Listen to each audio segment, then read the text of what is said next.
Hello and welcome to CareerWise, the show that unashamedly gets on with your job. This week we take a look at the controversial subject of performance appraisals and examine how performance management is going to affect your career and your pay packet. We travel to Oxfordshire to see how performance appraisals work at the School of Head Teacher Susan Tranter. It means that there is a very rapid turnaround of feedback and ideas, and so it means that we can all as a staff team be highly responsive. And here to discuss performance appraisals in the CareerWise studio, it's a full house as we're joined by Mary Bousted from the ATL, Anne Jasmine from the GTC and John Banks from the NUT. And going from discussion to practice, one primary deputy head takes us on a performance management learning journey in East London. So, will the new arrangements affect the pay of all teachers or only certain groups? No, it will affect the pay of every teacher.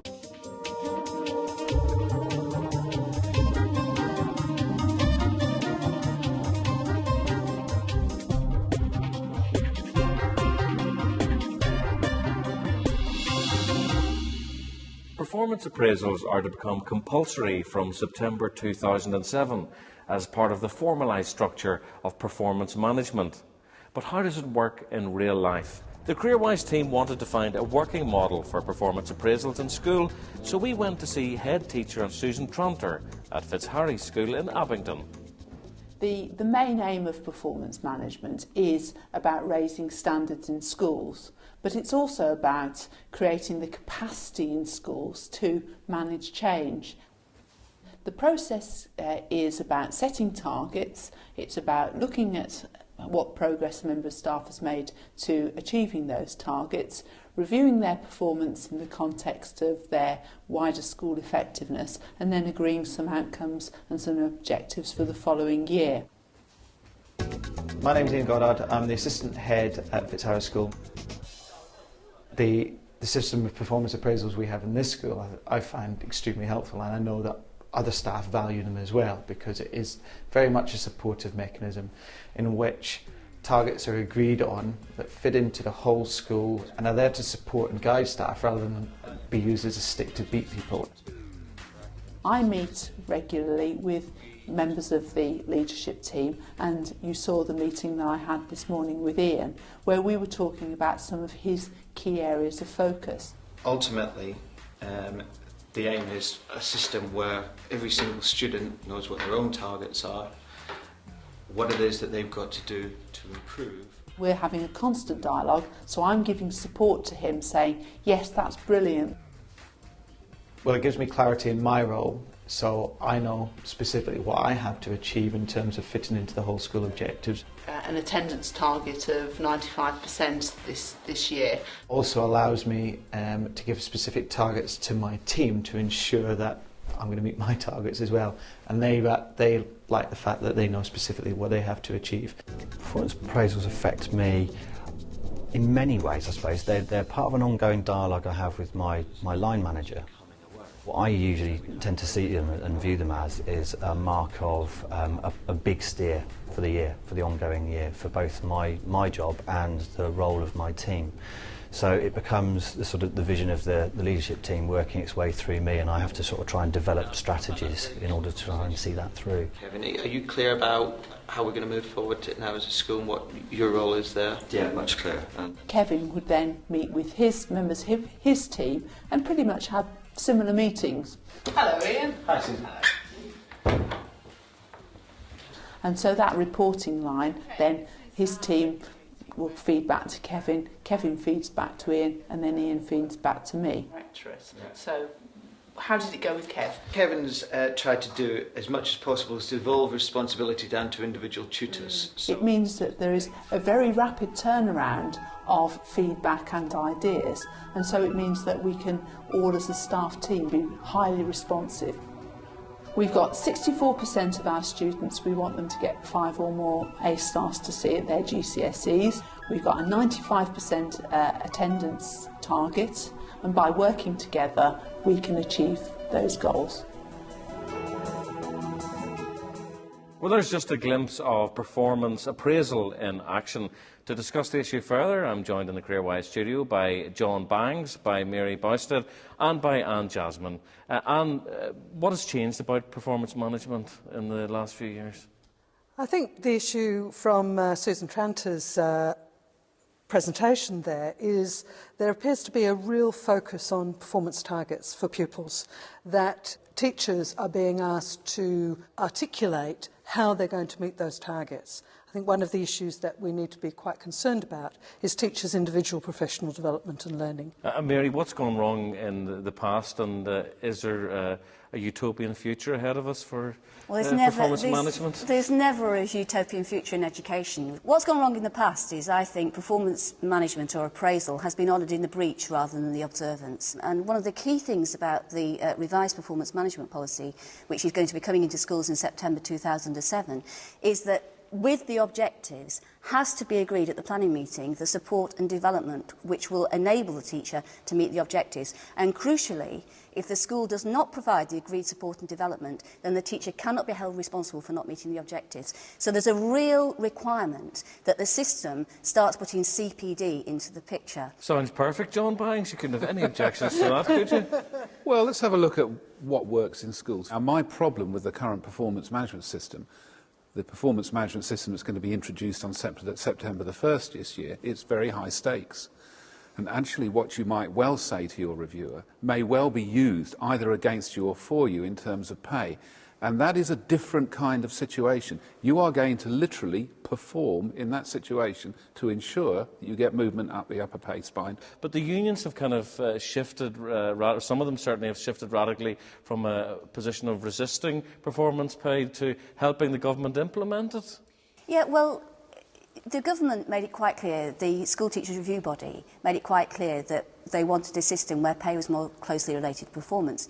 And obviously that was a big debate within the union, and then you make a decision. Do you actually go in and negotiate for best practice, or do you let the government do it? We believe you go in and negotiate for best practice, you get the outcomes for your members. Wanted to bring in John here to give us a slightly different perspective. Curiously, in this highly complicated new set of arrangements, there are no limits on the number of objectives set. There actually isn't a limit on the amount of classroom observation. And in fact, there's been a shift from the original draft on performance management, where it did posit the idea that you could limit classroom observations to the potential for head teachers dropping in ad infinitum and having a look at what's going on. Can I just answer some of the points that John's made, because some of them are completely incorrect. The first point is there is a limit. You think, Mary? They are completely incorrect. The NUT latest thing says there's no limit on classroom observation for performance management purposes. That's wrong. There's a limit of 3 hours.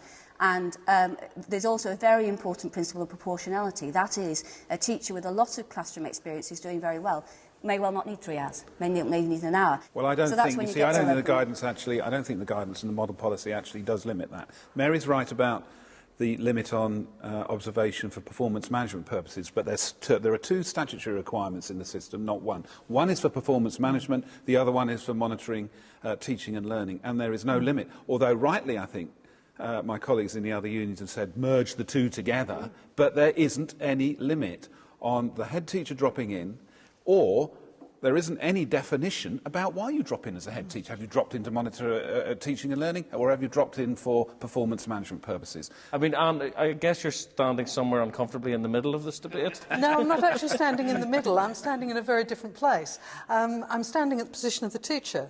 I want to see a situation where every teacher has the opportunity to participate in CPD in a way which is effective, offers opportunities for sustained engagement, so they actually can try, practice, perhaps fail with a particular way of doing things, and learn from that experience. And we haven't had an effective professional development strategy in this country. And I'm not sure we're going to get one yet, actually. Well, listen, on that moment of rare agreement between all three of you, I want to say thank you very much indeed for joining us on CareerWise today. Well, whether you consider it an invasion of your professional privacy or another step on the career ladder at your school, it's good to know what performance appraisals actually are. We caught up with one primary CPD coordinator in East London, Laura Hure, who admits that she's not quite sure what performance appraisals actually are. My name is Laura Hewer. I'm the Deputy Head here at Earlham Primary School and I'm in charge of CPD. I'm not sure about the changes to performance management arrangements and I'm looking forward to finding out more today. Performance appraisals have been implemented in universities for years. I've just arrived at the University of East London and I'm going to meet someone who can tell me more. I want to find out what Donald Ridley, an expert in work psychology, thinks of them from both a personal and a professional point of view. What's your experience of performance management so far in the university? My own personal experience of being performance managed has been mixed. You'll spend some time thinking about, well, what should your targets and goals be for next year, against which, in theory, you will be assessed. Quite often they just file until next year and they come out of the cabinet again and people say, oh, is that what we said? Yes. How do you think performance management specifically affects you and your staff? I think generally it's looked upon as a bit of a bureaucratic task, which you get done as quickly as possible, so you can get on with doing the work. We get into trouble if we don't do it, so all the boxes have to be ticked, and that's a big pressure. Do you think there are any positive things that you've learned about performance management that could be transferred to primary schools? The very useful notion of appraisal systems has turned into performance management systems, and I think it's worth exploring that openly with staff, saying, you know, this is what we're being asked to do, but it's meant to be a positive experience as well, and it's meant to be one in which all stakeholders are actively engaged. So that's been really helpful. Thank you. You're very welcome. Well, that was very interesting. It seems that there are similar problems in universities to schools with performance management. I think I'm off to get another point of view. I'm hoping that Rebecca Iambo at Newham LEA can explain what the recent policy changes will mean to teachers' pay packets. Can you explain the changes in performance management to me? One of the biggest changes is that the reviewer is going to have to commend the reviewee's pay at the end of the performance management cycle. Will the new arrangements affect the pay of all teachers or only certain groups? No, it will affect the pay of every teacher. This isn't about penalising teachers or getting teachers to fail. It's about enabling them to really succeed in their careers and do the best for the children. Do you have any suggestions about how I can make it effective in my school? It's going to be very important for you to make sure that whatever commitment is placed on the school in terms of the dialogue continuing throughout the year, that there is the time for the reviewers to do that process with the teachers, so that the teachers don't get shortchanged in any way, that there is that open dialogue and whatever is said is going to happen does actually happen. Thank you, that's really clarified things for me. You've answered a lot of my questions. Thank you for your time. It's been very interesting. I've learnt a lot. From Donald, I learnt that there are pitfalls in performance management shared by universities and schools. And from Rebecca, I've learnt it's supposed to be a positive experience to help teachers. And I hope that's how it will work in my school. Well, sadly, that's it for this week's CareerWise. If you're feeling bereft and wanting more at this moment, let me point you towards our website for lots more information. The address is www.teachers.tv. I must say thanks to all the guests who appeared on this week's show, and thank you for watching. We'll see you again.